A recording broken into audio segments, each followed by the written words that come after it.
Hello, everyone, and welcome to day 3 of the Herbally-Inspired Spring Kitchen Challenge.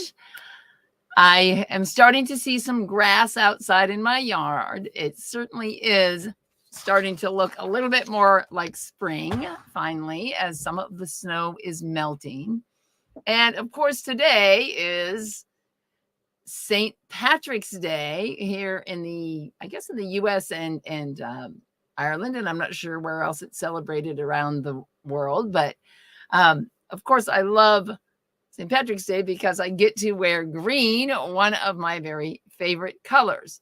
But I also love that it's St. Patrick's Day because the Celtic traditions play a huge part in our modern day herbalism. And within the Celtic traditions, there's a very strong emphasis on celebrating the different transitions throughout the seasons of the year. And we're all familiar with the spring equinox, which is coming up on Monday, but there's also what's called the cross-quarter celebrations, which are halfway between an equinox and a solstice.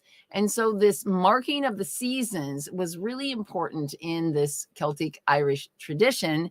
And so I love that we're close to the equinox now. Yes, I did plan it that way. And also that we get to celebrate the green and all of those important just those little marking those little things that bring us through and keep us more connected to the natural rhythm of the earth and the seasonality that the plants are completely connected to, and we as humans have gotten a lot more disconnected from.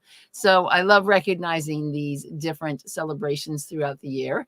And one of the ways that I like to do that is to do a special program. So even though I will probably be wanting to take a long break after this 4-day challenge, I am going to be offering a spring equinox show on Monday night at 6 p.m.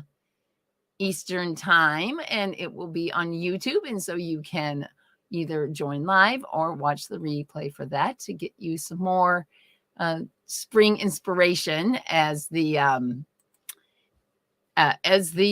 season moves forward. So hopefully you will join me for that. And speaking of YouTube, if you are watching on YouTube, I would greatly appreciate if you would subscribe and like this video or any videos that you watch on my channel, because YouTube really does care a lot about what you think, or the algorithm does anyway. And it's really helpful to me to have people actually subscribe and like videos. So welcome to all of those that are joining us here for day 3 of the Herbally-Inspired Spring Kitchen Challenge. And I see a few people logging in. Yay, Deb is here today. She's had to watch the replay previously. And happy St. Patty's Day. And good evening from the other Allison. Yes, I have another Allison in my life now, another herbal Allison, and it's awesome. So today I'm going to just want to go through a few things. I'm going to get right into some plants, and what we're going to be doing today is I want to share some tea formulas with you that can be used for different aspects of the digestive system, and just sort of staying with our theme this week. But first, let me officially welcome you. Oops, that's our wrong card. Oh, you got a sneak peek, right? Day 3 of the Herbally-Inspired Spring Kitchen Challenge. And I'm Allison McGill, and I'm an herbalist, and I have a ecology background and education background, and I love bringing them all together here to share with you my love of plants and my love of herbalism. So I wanted to check in with everyone, whether you're watching live or on the replay.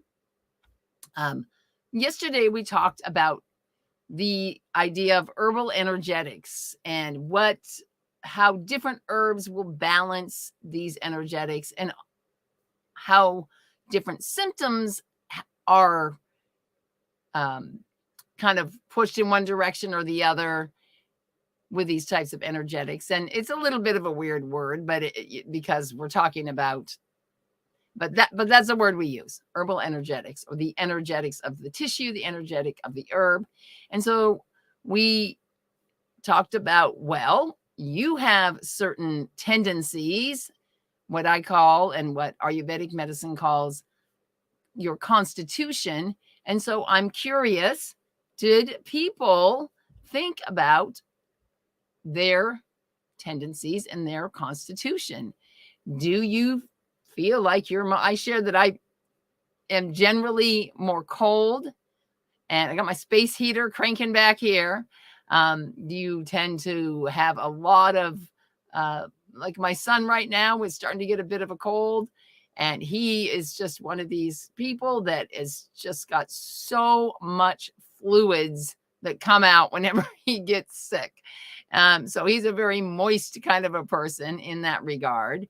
And then tense versus lax. Do you tend to be a person that can kind of go, like, are you a type A personality or more of a type B, where you need more relaxation and you need, you recognize that sometimes it might be even hard to get your body motivated to do what it needs to do based on this just general tendency. And the thing is that none of these are good or bad, but if you have come up with an idea of where you think you might tend to be, put it in the chat and share, because I'm always curious. And I meant to do this today, but I forgot. But what I'll do is I'll add a link either below the video on YouTube or in Facebook. I couldn't find it. I have a good sort of a quiz that you can take, the Ayurvedic quiz you can take to see which of the doshas, that's what they call it, which of the doshas you are. Mine is called Vata Pitta. And that's so I can match up foods and herbs to go with my constitution. So people are saying cold, dry, and tense, warm, dry, and lax, cold, dry, and tense. So see, everybody is different, and they know when I talk about this, you're like, oh, yeah, it sounds familiar, doesn't it? So it's really nice to pay attention to these and to be able to match herbs and match lifestyle to support you so that you don't get out of balance in one direction or the other, because that's what we want. We want to stay in balance. Now, of course, we're going to constantly change because life changes.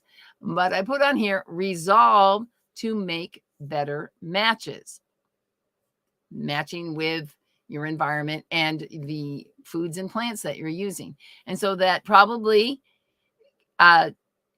lets you know that our word of the day is resolve, and our plant is chestnut bud. And remember, these cards are types of Bach flower essences. So they're really, the words that go with these are based on more of a mental, emotional, or even soul level state. And resolve is not the word that was in the book with chestnut bud, but it seemed to work really well for what we're talking about here. The picture shows what is a young girl, and this essence is used a lot with children, especially those who are perhaps ADD or ADHD, if you want to put that label on it, that helps them to sort of bring their thoughts and connect it more with what's going on in the material world. So I chose the word resolve because I thought it matched really well. Bring to a resolution and move on instead of repeating lessons. So a lot of times, if we don't pay attention, if we're not connected between sort of what we're thinking and what we're doing and how we're being, we will end up repeating the same mistakes over and over again. And so this is telling us, learn from those and learn also from the experience of others. It's okay to see what others have done and follow their lead, so to speak. But the way I the reason why the word resolve came to me is because what we're doing here is trying to come out of a level of sort of tension around our health and resolve it. And it made me think, I love music. I'm a musician, and it made me think about a song or a chord. And as you go through a song, it builds tension. And then when it comes back to the notes that you started with, that's called resolving. And so if you ever listen to a song and it stops in the middle and you're like, wait, that didn't come out quite right, I want to come back to that sort of relaxed place, back to the beginning where it started from. And so we are trying to resolve our tension of not knowing what to do, not feeling comfortable with our choices, not feeling comfortable with our bodies, and be able to get to a point where we can. Yesterday, we talked about making a decision. And then before that, we were talking about using our enthusiasm on day one. And so we get all enthusiastic. So we got to decide that we're going to come to a resolution around our health.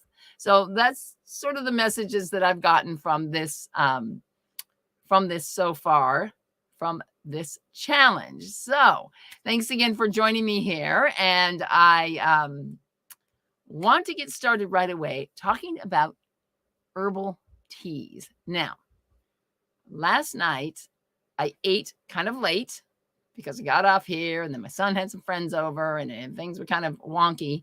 And my digestion did not appreciate that. And I woke up this morning with a lot of sort of like rumbling and not gassiness, but like gurgliness and things like that. And I thought, oh, well, isn't this just perfect? And I can create some tea blends and put those together for you today. And so the first thing I did was I started out with yesterday we talked about rosemary, and of course I stripped a bunch of rosemary off, and so I made a rosemary tea and I allowed it to steep overnight. And I thought, oh, let me see about rosemary. Now, rosemary, as we talked about yesterday, is warming and dispersing. And the thing is, my condition of just kind of general upset stomach, gurgling, not nauseous, but just feeling like it's not wanting to digest properly, I don't need to warm that up at all. So I took a sip of this and I was like, no, that is not going to work for me. So I did not end up drinking any more than a sip or two of rosemary tea this morning. And then I next went to my cupboard and made a couple blends, and I want to share those with you. But first, we've been talking about some of the herbal actions this week. And like I said, herbalists use a lot of these words for herbal actions because it's just really helpful when you see that on a particular herb, you know that it's going to have a certain effect. And so what I thought was, I need to get some carminatives, which means a type of herb that works with sort of like gassiness, and it helps just general digestion, and it's also somewhat antispasmodic. So when you're having cramps and that sort of thing, that's muscle spasms basically happening inside your digestive system. So anything that's antispasmodic is going to help to calm those down. But I wanted to read to you. So there's a bunch of different herbs that you can choose from for that, and I'll show you these in a minute. But I wanted to read this definition from you. You may have noticed whenever you go online to search up an herb, the search engines always put you to all of the health clinic-based websites first. The Mayo Clinic, WebMD, all of these more medical establishments that you're supposed to go to find out about herbs. Now, I firmly believe that what we've used traditionally over thousands of years, what we're finding now is a lot of this is being proven to be true by science now that we can actually prove it, even though many herbalists have done this for years. So sometimes I'll use those sites, but sometimes I'll just scroll to page 2 or page 3 and look for a couple other reliable sites that I like. And these are what I'm going to share with you tomorrow, so that you can know how to access good resources, good quality resources when you're doing your own research for an herb. So when I came across antispasmodic, it was on the Mayo Clinic, and this is what it said. It says there's currently 3 categories of antispasmodics that are available, each which has a different mechanism of action. And so there were 3 different ones. They inhibit your muscle contractions. They inhibit, another one inhibits calcium transport into the gastrointestinal tract.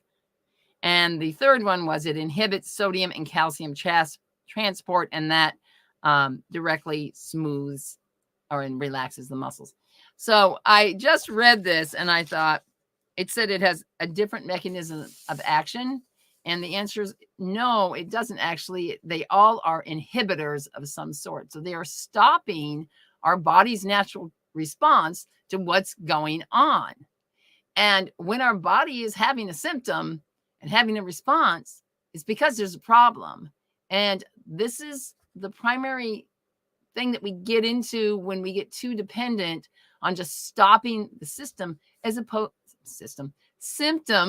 opposed to investigating what is causing the symptom.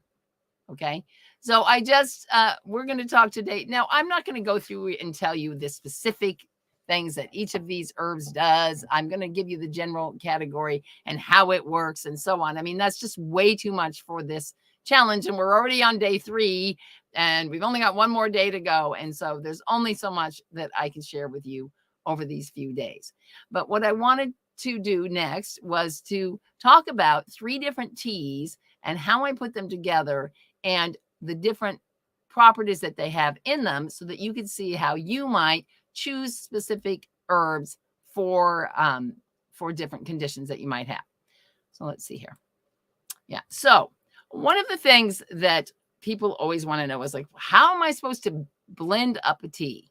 When you're first working with teas, sometimes it's a good idea just to use one ingredient in a tea. And oftentimes that is enough. And it also helps you to understand whether that ingredient worked for you. So, but I went to one of my favorite books, which I'll also share with you tomorrow, Energetic Herbalism by Kat Mayer.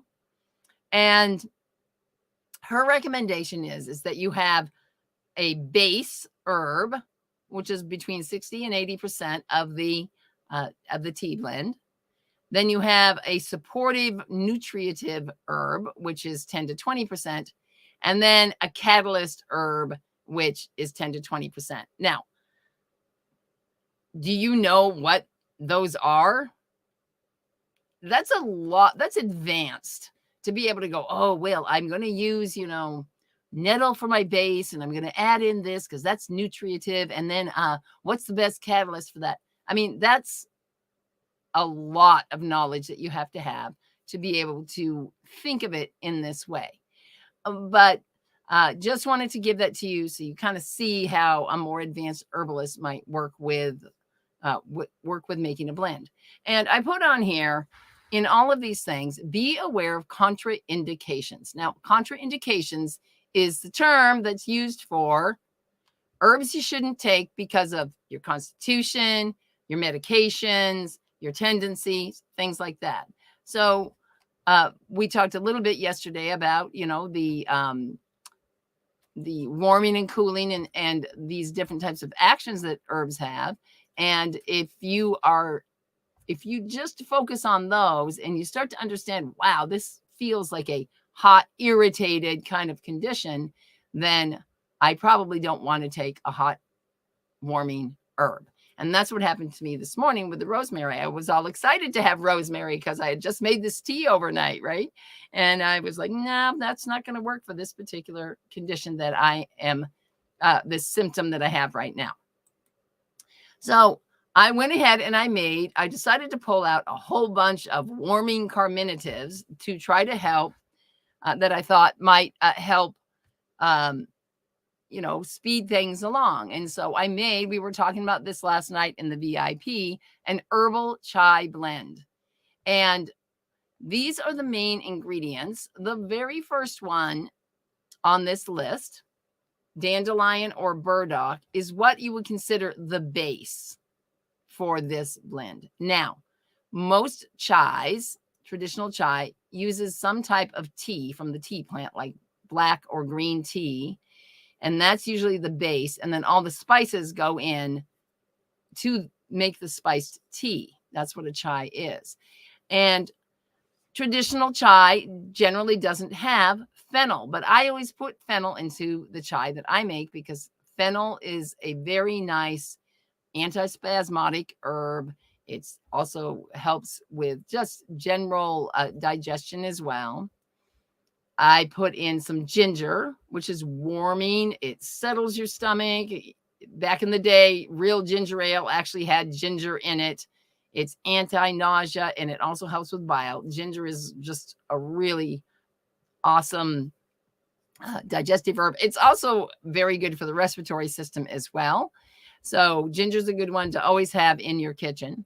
And then the supportive type of herbs, which you would put in much smaller quantities: cloves and cardamom, which are two,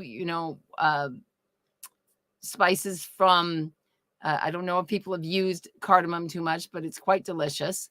But both of these, antispasmodic and warming.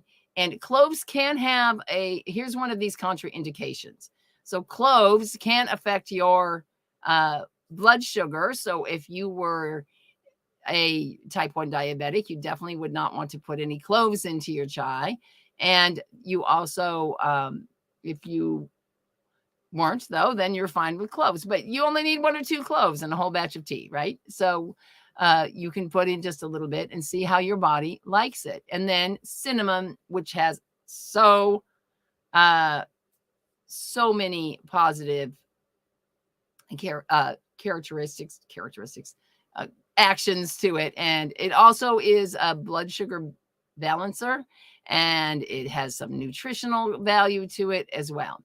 Now, if you look at this is a very warming, stimulating, even though it's antispasmodic in it as well.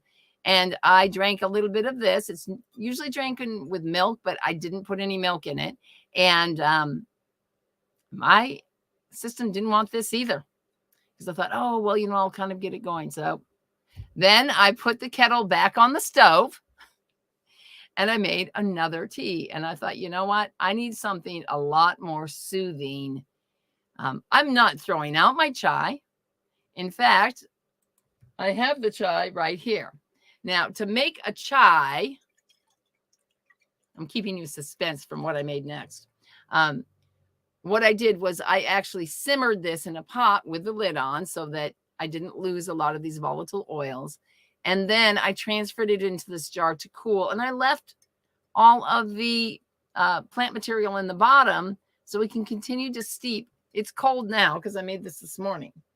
So let your stuff steep for a lot longer than you think. And but I'll get into that a little bit after I show you the next tea that I made. So after the chai, I decided I need like something to relax my stomach. And so I went into my drawer, and a lot of times I'll just kind of intuitively choose things. I'm going to be honest with you. Okay. Does this seem like the right thing right now? Does this seem like the right thing right now or not? And this is one of the ways that I combine the science and the intuition. I'm listening to my body. I took some sips of these teas and they weren't doing it. So I moved on to something else. So I got out some comfrey leaf, and I did about 50% comfrey, chamomile, because that is a nervine. I knew that was going to relax everything. And it's just very soothing, and it's very gentle. And I knew that would be good for me. And I still have a teeny bit of the chamomile that I grew last year, and it's so lovely. And the comfrey leaf is a demulcent, which means it's going to be soothing to the mucous membranes and calming down. And then I put in just a little bit of apple mint. Now, this isn't peppermint. Apple mint is a very sweet, gentle type of a mint because mints are a little bit cooling, but it also helps to balance. So even though it can be cooling, it actually kind of brings that into balance more so than it cools in one direction. So that's what I ended up with. And that's what I have right in this jar right here. And I love that. I don't know if you can see it because the light reflects so much, but you can see the chamomile flowers and now it's dripping all over my hand. Right here, the little yellow centers of the chamomile. I love watching these. And then they opened up and you can see the side, the little white outer parts, because they kind of look like a daisy when you harvest them. And then when you buy it in commerce, it's kind of falls off, the petals fall off and get all dusty, and so you don't really see the petals on it. But when you harvest it yourself, you can keep it kind of whole, and then it just opens. I love making teas with flowers because they open up back in, they rehydrate right back into their flower. So that is the tea that helped me out this morning. Now I want to share one other tea with you because I know this is a lot of people have issues with this. And I talked about my husband having the acid reflux issues. He doesn't seem to be having as many issues since he retired and he didn't have so much pressure on him. But I call it the heartburn soother. Now, I have a little star here next to licorice root. It's another one that should not be used if you have high blood pressure, and it's not to be used for a long term. There's 3 or 4 herbs that are just like, have just gotten into all kinds of trouble once we started analyzing things. And that includes licorice root, comfrey, St. John's wort, those 3, and some other ones, other minor ones, all have issues with heart or cholesterol or blood pressure medications. So if you're taking any of those kinds of medications, you really need to make sure you're checking that. I think I said that on day 1. And 2, just to always make sure if you're on medications to check and see if you have any contraindications, right? That's the word that we use for that. So the heartburn soother, I used marshmallow root and licorice root. Both of those are demulcent and anti-inflammatory. So when you have heartburn, this is very hot. This is a hot, irritated state. It's acid. It's burning, right? Heartburn. I also added in nettle leaf, which is nourishing. It's a nervine, as is the rose petal. And both of these, nervine means it's relaxing to the nervous system and soothing to the nervous system. And then I put in several anti-inflammatories, which the rose is. And also, believe it or not, one of the best things you can use in a tea for a lot of digestive issues is orange peel. Not orange juice, but the orange peel. So if you purchase oranges, always make sure to get the organic ones and save the peel. See? And then, of course, I put in some fennel for that as well. And I want to show you what that looks like. Let's see here. I'll show you a couple of pictures, and then I'll show you the tea blend itself. So when I am making a tea blend, what I usually do is I get some kind of bowl like this here. You get a bowl. It's my orange prop. And then what I'll do is I'll just lay the different herbs around kind of in a circle, in a pile. And that way I can see what the ratio is between the different herbs that I want to use in my particular blend. And I add them in, and then I take a look and I think, well, maybe I want a little bit more of this. This is a marshmallow root right here, this white, chopped up white stuff. This is what licorice root looks like when it's first dried, but usually what you do is you'll buy it kind of chopped up like that. Some places in the United States, you could grow it yourself. I think you have to be in more like zones 8 or 9. I can't grow it up here, but it doesn't grow fast enough to do it as an annual. Then, of course, the cinnamon and ginger that we talked about the other day. But this orange peel right here is just from some oranges that I had. I can't remember why I had the oranges for, I think I was making a salad dressing or something like that. And I simply just, saved the peel, chopped them up and let it dry for a while. You don't want to put a semi-moist herb into a sealed jar and you're going to get mold. And then just used it in making these different tea blends. So this is just a close-up of what it looks like. I call it my licorice tea blend. And what I do, you can see that's a big, giant bowl of tea that the amount of herbs I did. And all I'm doing is I'm making it in advance and I'm storing it in a jar like this. So when I need tea, I don't have to make my whole blend every single time I want to make a tea. And I've already got it here, and then I can just take a couple scoops out and boil up some water and make the tea. So that's, if there's a tea that you're going to drink all the time, it's nice to make a big batch of that ahead of time. And then I make my teas in these jars, as you saw. And for a regular leaf-based tea, you're just going to boil the water, cover it, and steep for 30 to 60 minutes. And you can leave it overnight. Just leave the plant material in there and just add more water to it and reheat it when you want to have a cup of tea. For the roots and seeds, you want to simmer them a little bit more and then allow them again just to steep overnight. There's no reason not to leave that in there and just continue adding more water, because what's going to happen is you're going to get a pretty concentrated cup of tea. And that means that you can use it like a tea concentrate, and you don't have to keep making a cup every single day. You can stick it in the fridge and reheat it every day. So that is the whirlwind tour through tea making and tea blends that you can make for your digestive system. So we're coming down to the end of this challenge, and I've shared a bunch of stuff with you, but all we have talked about, I feel like I am just giving you so much stuff, and we've only talked about the digestive system. There are so many other aspects to us as a human and so many other systems that we have. And so, as you probably know, I have a lot of courses that I teach on my Cultivated Life community, and some of them are do-it-yourself type of courses, and some of them are live courses. And I'm starting a new session for one of my groups of courses starting next week, and I'm calling it the Herbal Kitchen Bundle because it includes one course called it includes a couple different types of courses, and the whole all of them together will help you if you are ready to create your own herbal apothecary.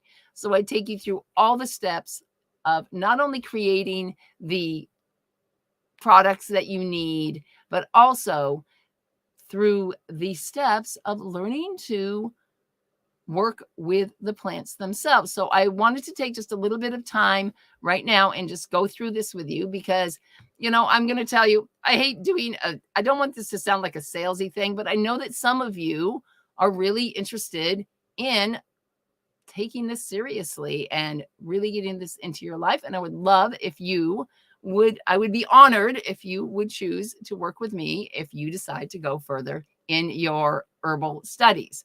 So let me just share this with you. And then, let's see. Yeah, I think this is it. It's called the Herbal Kitchen Bundle, and we're going to start next week. It's a 6-week course. And what I do is the Weedy Wellness course is basically talking a lot about, and we'll do some more tomorrow. We're going to talk more about some more harvesting and some more spring herbs, but how you can work with plants that are growing right in your yard. And I work through with you to show you how to not only identify, but how to gather and process the herbs and the plants. And this also goes for if you grow a garden and you want to have your own garden and grow a lot of herbs. I'll show you how to properly harvest and process herbs from your garden. I will show you how to save a lot of money by making your own blends and remedies, because I didn't show you this, but sometimes in my challenges, I will show you how it costs like $600 a year to buy all of these herbal extracts, where you can make a year's worth of one for, 30 bucks. So we go through and show you all the techniques for being able to make all your own remedies. And then you'll have all of these skills and you can move forward with building your own custom home apothecary. So you're going to be able to work with the plants that you want, make the products that you want for your own health and for your family, and have basically an herbal pantry that you can go to whenever you feel ill or for your own daily wellness. And so within that, we'll talk about the traditional uses of plants that can, like we've been doing this week, that can support your health and wellness. And the way that the course works is it's 6 weeks and it's organized into these 6 sections. The first one is observe, which is really learning about how to look at plants. This week we talked about the dandelion versus the yellow dock and how you can identify them by looking at the shape of the leaf, cutting the root open to ensure you have the right plant. And I am really excited because, I only do this course once a year. And I'm excited to be doing it in the spring as things are coming up. So, I have some really cool, more sort of artistic based things that we're going to do this year on the observing and gathering. And I'm really excited about this new things that I'm adding in for this year. Then we'll talk about where, when, and how to gather plants from the wild or, again, from your garden, how to process them, proper drying techniques, the equipment that you need to dry things properly. We'll get more into the specifics of tea making and blending. And then within Weedy Wellness, we have just sort of a general overview of making extracts. And it says putting things in jars with menstruums. And menstruum is the word that herbalists use to describe what they're extracting in. So it's alcohol or it's honey or it's oils or things like that. And then on the last session, we'll really talk about how can you organize your own home herbal pantry so that you have access to everything. I have stuff in all different points of my house that I'm like running upstairs and downstairs. And I probably shouldn't show you my back, but I'll show you in a second. I finally have all my herbs down here in my area, and it's really awesome. I love being surrounded by them. It just makes me feel so good. So the other part is the Herbal Concoctions Workshop. And this is a 2-part workshop where in part 1, we start all of your extracts. And so it's a live workshop. And some of you on here today have taken live workshops with me before. And it actually works better than you would think doing it via Zoom. So worked out a few of the kinks. It's on live so that you can ask your questions right then and there and get going. And we will be doing 4 different types of extracts during that workshop. And what this does is, make sure that you have the confidence to make these extracts, right? Because there are tricks to it, things you should do and things you shouldn't do when you want to create your own products. And then I'll take you through the basic steps. There's also a pre-recorded course that I went through, and there's supporting documents and things like that in the course portal. And once you know how to do this, not only can you save money by making your own remedies, that's a big one for me, because it's just like a little bottle is $20 for a little 1-ounce bottle of quality extract, and you can make them yourself. But you also have the confidence to be able to experiment with new combinations that you discover as you continue your herbal journey and you find a plant that you want to work with. We were talking in the VIP with Allison, and she was saying how she recently came across Solomon seal root and how that is a plant that she can tell already is going to be a really good herbal ally for her, and wants to try to get some, and had to buy it, couldn't even find the root, couldn't, and had to buy a little teeny extract of it to hold her through until spring and the Solomon seal starts to come up again. So you'll have those skills and you'll be able to put those to use in the future. And this, okay, I have to talk to you like this. I am so excited about this other bonus that I am planning. And I want to let you know that this bonus, I'm not that good of a salesperson because I probably shouldn't tell you all this stuff ahead of time, but this bonus is going to be available. Well, it may be available outside the bundle, but I want you to really look at this whole bundle. If you are set, if you have resolved to work more on your herbal progress. Now, I don't like the name too much, but I'm calling it, this just came to me about a week ago. Spring into Herbalism 30-day challenge. Okay. You obviously know I like challenges. And what this is it's a small, not quite daily, fun to-dos designed to move you toward a more herbally inspired lifestyle. So what'll happen when you sign up for the bundle, this will be included in your, as part of what you get. So this is one of your bonuses. And what we're going to do is not every day, but most days I will send you out. If you've ever taken a challenge that's every day for 30 days, it's just way too much. And then you get behind and you feel bad. So we're going to have a couple of live sessions, and we're going to have a couple of, and there'll be some videos. Sometimes it'll just be take a picture of what you harvested today or things like that. So we're going to start out with carve out space, which is basically making sure you set up a space in your house to have your herbs, and, tell your people you live with, get their junk out of here. This is my shelf now, right? And then we'll do a little herbal scavenger hunt, which will be super fun, going out and finding out your sources and resources for herbs and plants. Then we'll really get more into the teas, and I'll give you all kinds of fun ways that you can brew a tea over the course of that week.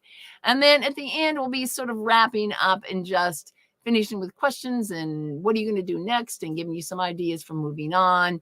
And like I said, this came to me about a week ago. So I've got about the first 2.5 weeks planned out. And so it'll be a surprise to the both of us what happens there. But I'm really excited about that. I think it's going to be super fun and super easy to do, not overwhelming, not big assignments, kind of like our daily food for thought, something like that, something small that you can do each day. And then you can get the recordings. And from this session, they're available now in the Cultivated Life community and in the Facebook group, and they will be there through the end of the weekend. But you'll be able to have access to them for the rest of the time that you're involved in the program. And now I'm going to try to inspire you by giving you a fast action bonus. And as you can see, I am very passionate about helping people get more herbs into their life and really making progress in taking care of their health, taking responsibility for them. So if you're one of the first 3 people that signs up, I will give you a personal one-on-one consultation where we can go through and help you design your own herbal program. So it's usually about 2 hours of a consultation, and that'll be your extra bonus if you sign up by Sunday night. So you have till Sunday to sign up. First 3 people that sign up. So let me see here. So it's $349 for the whole bundle, or you can do 2 payments of $180. And all you have to do is go to the link herbally-inspired.com and that will take you right to the information page that has all the details on it. And then you just pick whether you want to purchase for $349 or if you want to do the 2-pay of $180. And then I will give you the access to both of the courses that are already on the Cultivated Life community. You can start going through the videos if you want, or you can wait and go through them with the live sessions as well. So that is what I wanted to share with you today. I want to make sure that you, of course, have your food for thought for the day. And please reach out to me if you have any questions about how the kitchen bundle is going to work. And I would really looking forward to working with some of you starting next week. Now, right now it's set up to start for Wednesday nights, but with the group, if we need to alter a certain day, and we did this when we did it last year. Sometimes we were on Tuesday, sometimes we were on Wednesday because that was the best schedule for everyone. So we have some flexibility on when we can, on the dates and times for that. So the last thing I want to share with you today is your food for thought for the day.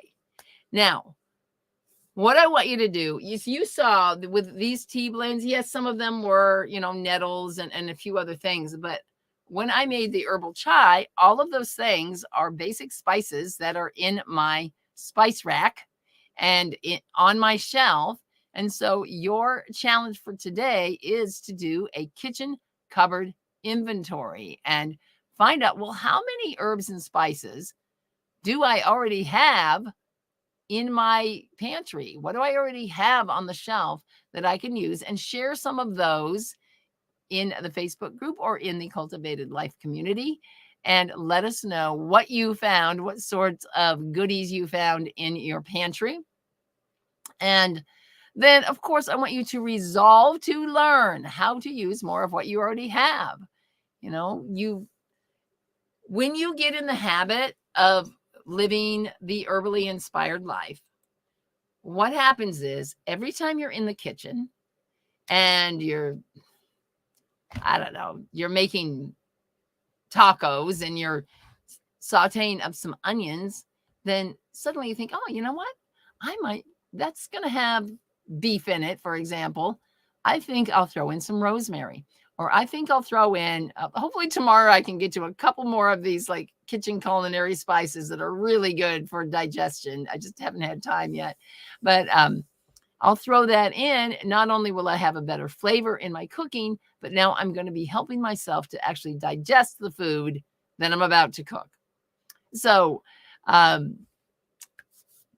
make sure that you are just kind of raising your awareness about what's available to you.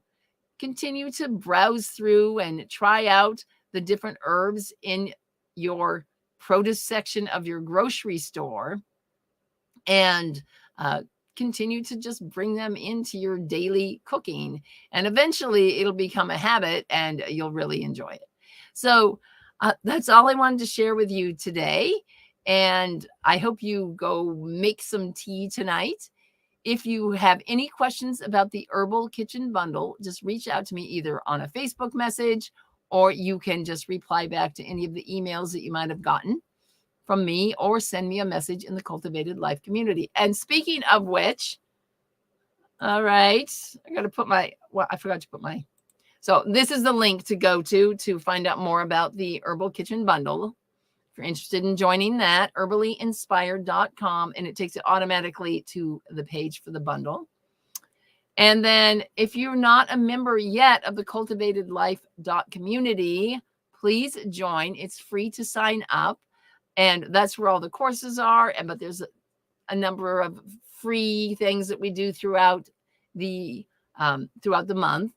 And it's also a place where you can get on and ask questions. Because the truth is, I cut this out of the recording on the VIP, but we had a long conversation last night about Facebook and the privacy issues with them kind of owning and gathering all of your personal information. So I'm really trying to do less on Facebook and do more on this private community, which I am the owner of, and it's only people that join that are going to see that, and there's no tracking, and nobody's keeping tabs on what you're putting down about your health needs or the herbs that you want to use. So really love to have you all join me in there and take advantage of just the basic feed in there. Is a place where anyone can come in and ask questions and get some replies and be a part of a community, which is something we all can use. So thanks again for joining me today, and I will see you. So tomorrow on Saturday, it's going to be at 2 p.m., 2 o'clock in the afternoon, and that's Eastern time. So I just want to make sure you know that, since it's earlier than we've been this week. Hopefully some of you who are working all week can come on live and make it for the live session tomorrow at 2 o'clock Eastern. Thanks again, and I look forward to seeing you tomorrow. Take care, everyone.